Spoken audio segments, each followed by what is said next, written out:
사도행전 2장 1절에서 4절까지입니다.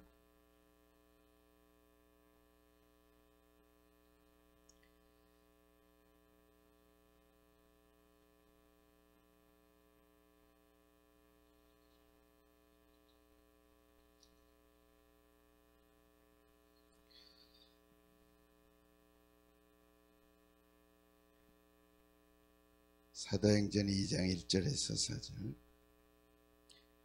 오순절날이 이미 이르매, 시작. 오순절날이 이미 이르매 그들이 다 한같이 한 곳에 모였다. 호련히 하늘로부터 급하고 강한 바람 같은 소리가 있어 그들의 안전 온 집에 가득합니다. 마치 불의 혀처럼 갈라지는 것들이 그들에게 보여 각 사람 위에 하나씩 임하여 있더니 그들이 다 성령의 충만함을 받고 성령의 말하게 하심을 따라 다른 언어로 말하기를 시작하니라. 레위기 1장 보셨죠? 7절, 8절, 9절. 제단에 불이 꺼지지 않게 하라. 그래서 단을 만들고 또 나무로 단을 만든 후에 그 위에 각을 뜬 각들을 쌓고 머리를 올리고 내장을 씻어서 그 위에서 태워라 할 때 불 끊임없이 불이 타오르게 하고 꺼지지 않게 하라. 이게 신약에는 어떤 말씀이냐? 구약에는 불인데 신약에는 뭐며 또 오늘 이 시대를 살아가는 우리들에게는 어떤 말씀이 되는가? 그래서 계속 강조한 게 6장 9절, 12절, 13절. 불은 꺼지지 않게 하라. 불은 끊임없이 타게 하라. 만약 불이 꺼질 때는 어마어마한 일이 되는 거죠. 그래서 제사장은 불이 꺼지지 않도록 하라. 신약의 적용을. 사도행전 2장 1절 4절 무슨 말씀이죠? 오순절날 성령님이 강림하시고 교회가 탄생했습니다. 교회는 성령님으로 인하여 탄생된 거예요. 성령님으로 인해서 운영이 됩니다. 그래서 성령님과 교회는 뗄래야 뗄 수가 없어요. 만약 제단에 불이 꺼진다면 교회의 성령님이 떠나는 것과 같습니다. 있을 수 없죠. 그래서 꺼지지 않게 하라. 꺼지지 않게 하라. 이미 하나님의 말씀은 신약과 재림 때 또 영원을 바라보시면서 이렇게 구약에 이 말씀을 주신 거죠. 시공간을 초월해서 만약 불이 꺼진다면 교회의 성령님이 임하시지 않는다는 것 있을 수 없는. 개인에게서 성령님이 떠나면 그건 끝나는 거 아니에요. 그래서 촛대를 옮기겠다. 촛대가 불 아닙니까? 성령님이 떠나시는 거죠. 있을 수 없는 거죠. 어마어마한 사건이죠. 그래서 같이 보겠습니다. 시작. 마치 불의 혀처럼 갈라지는 것들이 그들에게 보여 각 사람 위에 하나씩 임하여 있더니 그들이 다 불이 임했는데 성령 충만함 받은 거죠. 구약 제단에 불이 임하여서 신약에 성령님의 불이 임하고 성령님이 임하고 교회가 탄생돼요. 그 후로 사도행전의 교회 주님 오실 때까지 성령님 주도 시대가 된 거예요. 구약은 성삼위 하나님 가운데 성부 주도 시대. 기억해 놓으셔야 돼요.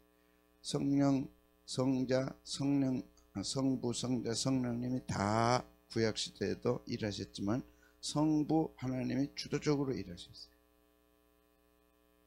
그래서 하나님이 가라사대 여호와께서 이렇게 하시지만 성령, 성자, 성령님 하나님도 똑같이 일하셨어요. 신약 시대 성자 주도 시대, 예수님 주도 시대. 그러나 하나님도 성령님도 같이 하셨죠. 조금 이따 보겠습니다. 예수님 승천하시고 교회 시대는 성령님 주도 시대. 그러나 하나님도 성자 예수님도 교회의 머리로서 함께 하시죠. 그러나 주도했던 시대. 그러니까 제단 불이 꺼지지 않게 하라 하는 것은 성령님 강림과 불로 상징되는 성령님의 역사와 임재와 운영하심을 의미하는 거죠. 개인에도 마찬가지. 개인 자, 예수님, 모든 것은 예수님이니까 요한복음 3장 34절에 자, 같이 읽겠습니다. 시작. 하나님이 보내신 이는 하나님의 말씀을 하나니 이는 하나님이 성령을 한량없이 주심이라. 누구한테요? 예수님에게. 그래서 먼저 예수님에게, 그 다음에 교회. 첫째는 예수님, 둘째는 교회. 그래서 성령님이 성자 예수님과 함께 하시는 것을 상징하는 겁니다. 성소 자체는 성막, 회막, 성소 자체는 예수님을 가르치니까 거기에 있는 불은 성령님의 불이다. 그래서 제물을 태웠는데 십자가에 예수님 못 박히실 때 성령님이 함께 하셨죠. 그래서 그 제물을 아버지가 받으시도록 성령님이 함께 하셨습니다. 다 연결이 됩니다. 이해되면 하면 조금 더 찾아보겠습니다.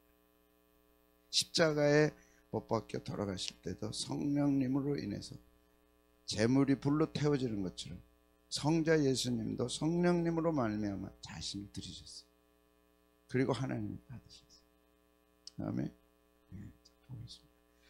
교회는 나중에 하고 오늘 예수님과 성령님. 첫째, 성령님으로 말미암아 잉태하셨어요. 그러니까 성령님의 상징으로 한다면 성령님의 불이 임해서 예수님이 잉태되신 거예요. 그러니까 불이 꺼지면 절대 안 돼요. 마태복음 1장 20절. 이 일을 생각할 때 주의 사자가 현명하여 이르되 다윗의 자손 요셉아 내 아내 마리아 데려오기를 무서워하지 말라. 그에게 잉태된 자는 성령으로 된 것이다. 그래서 우리하고는 다르죠. 인간으로 잉태됐다면, 인간으로 말미암아 잉태됐다면 죄인이지만 성령님으로 말미암아 잉태됐기 때문에 죄인이 아니시죠. 그래서 제물이 되실 수 있습니다. 두 번째는 성령님으로 말미암아 세례를 받으셨어요. 그러니까 불이 꺼지면 안 돼요. 예수님과 관련된 거, 그 다음에 교회와 관련된 거, 개인과 관련된 거. 그래서 이 불은 절대 꺼지면 안 돼요. 꺼질 수가 없어요. 꺼지지 않게 하라. 같이 읽겠습니다. 시작. 예수께서 세례를 받으시고 곧 물에서 올라오시 하늘이 열리고 하나님의 성령이 비둘기같이 내려 자기 위에 임하셨잖아요. 혼자 일하신 게 아니에요. 성령님이 임하셨어요. 아버지가 함께 하셨고 성삼위 하나님이 함께 하셨어요. 자, 성자가 대관식을 하시고 세례를 받으신 거죠. 그때 성령님이 비둘기같이 임하셨어요. 성부 하나님은 이는 내 사랑하는 아들이요 내가 기뻐하는 자 너희는 저의 음성을 들으라. 성부 성자 하나님이 함께 하셨어요. 불이 꺼지면 안 돼요. 마귀에게 시험을 받으실 때도 성령님이 이끄셨어요. 마태복음 4장 1절 시작. 그때 예수께서 성령에게 이끌려 마귀에게 시험을 받으러 광야로 가서 40일 동안 금식하시고 줄이신지라 마귀가 찾아왔죠. 이 돌들로 떡덩이가 되게 하라. 예수님도 성령님이 함께 하셔서 동역하신 거죠. 하나님도 마찬가지죠. 성삼위 일체 하나님이 함께 하신 거죠. 그래서 불은 꺼지면 안 돼요. 성령님으로 말미암아 의롭다 하심을 받았는데 디모데전서 3장 16절 크도다 경건의 비밀이여 그렇지 않다 하느니 없도다. 그는 육신으로 나타난 바 되시고 영으로 의롭다 하심을 받으시고 성령으로 의롭다 하심을 받으시고 성령의 인침을 받으시고 의롭다. 성령 하나님이 의롭다. 죄가 없으시다. 육신으로 나타나셨지만 죄가 없으시다. 의로우시다. 그래서 산 제물이 되신 거죠. 천사들에게 보이시고 만국에서 전파되시고 세상에서 믿음 바 되시고 영광 가운데 올려지셨느니라. 인간들이 예수님을 의롭다 안 의롭다 별 문제 안 되죠.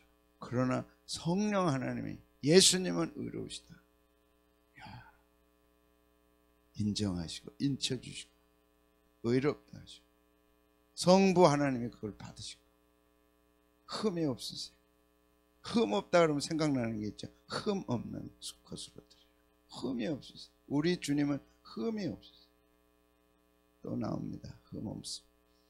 그래서 이 번제와 얼마나 깊이 관련되어 있는가 하는 것을 우리는 깨닫고 보게 되는데, 다섯 번째, 성령님과 더불어 사역을 하셨어요.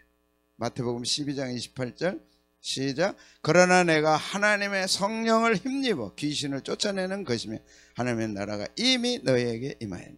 성령님을 힘입어서 귀신을 쫓아냈어요.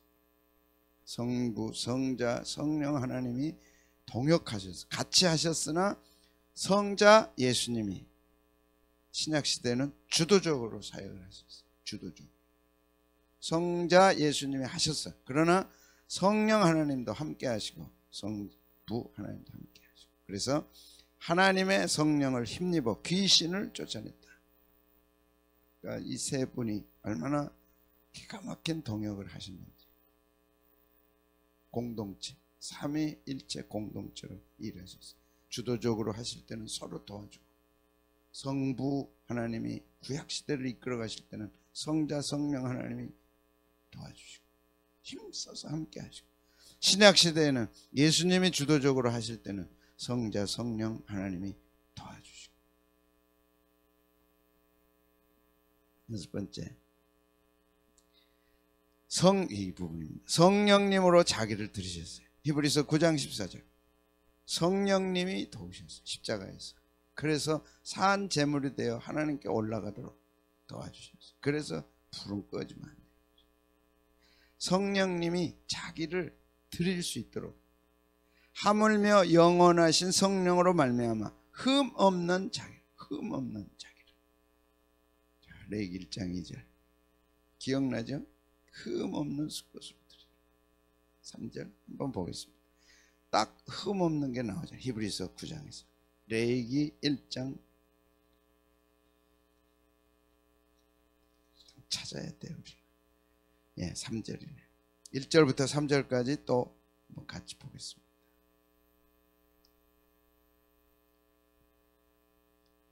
그러니까 짐승이 아무리 흠 없다 그래도 왜 흠이 없겠어요? 그 짐승을 두고 한 얘기가 아니야. 흠 없는 수컷이라는 말이 짐승을 두고 한 얘기가 아니라 바로 히브리서 9장 14절에 예수님을 두고 하신 말씀이죠. 짐승이 어찌 흠이 없겠어요? 짐승 따위 가지고 흠 없다는 말을 붙이겠어요? 성령께서 성경에. 그게 아니고 예수님이 흠 없으시다. 흠 없는 수컷은 그림자에 불과하다. 그러니 예수님의 오셔서 십자가에 죽으시면 이미 구약시대, 이미 그 전에 예정되어 있는, 이미 내정이 되어 있어. 십자가에 죽으시면. 그러니 성경의 하나님 말씀은 얼마나 위대하냐. 그걸 믿지 않는 자는,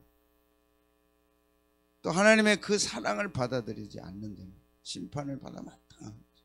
우리는 이런 위대한 하나님의 하나밖에 없는 복음의 진리를 선포해야지. 모르는 자는. 이 어마어마한 일이 역사 속에서 일어났으니까. 시공간을 초월해서 일어나죠. 레위기 때 모세가 BC 1500년에 한 말씀이 AD 34년에 십자가에 못 박혀 죽으시잖아요. 그러면 최소한 1500년의 시간 간격입니다.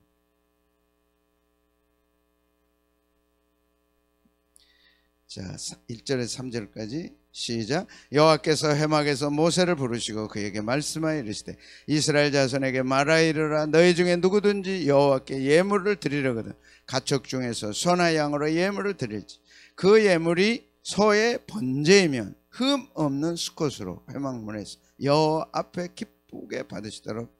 그러니까 기쁘게 하나님이 받으신 것이 히브리서 9장 14절에 성령의 역사로 예수님이 자신을 흠없는 제물로 드릴 때 하나님이 기뻐 받으신 거죠. 그래서 레위기 1장의 번제가 성취된 것은 히브리서 9장 14절에서 완벽하게 성취됐다. 완벽하게 성취됐다.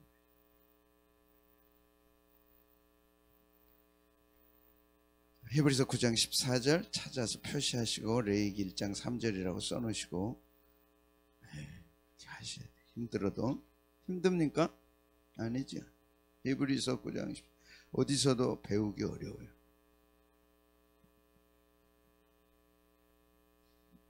스티커 붙이고 거기다 써놓고 이런 걸 가지고 신천지가 와서 얘기하면 뒤집어지는 거예요. 청년들이 들어본 적이 없으니까. 그런데 진리로 가르치는 게 아니고 살짝 겉만 같지만 속은 전혀 다른 이만희가 그 속에 들어요. 어찌 그게 이만희냐. 이게 천벌을 받아 마땅하다. 우리 주님이 그 모진 고통 당하시고 십자가에 피 흘려 죽으셨는데 거기다가 이만희를 붙여놔요. 그런데 한 번도 들어본 적이 없어. 레이기나 히브리서는 들어본 적이 없어. 그러니까는 따라가는 거죠. 남편 사랑을 못 받으면 따라가요.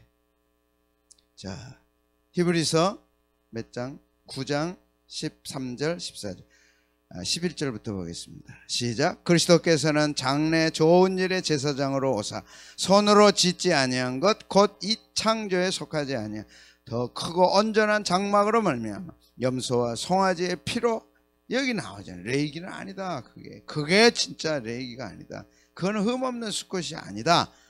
그 피로 하지 아니하고 오직 자기 피로 영원한 속죄를 이루사 단번에 성소에 들어가셨는데 그게 성령의 도우심으로 된다. 성령으로 말미암아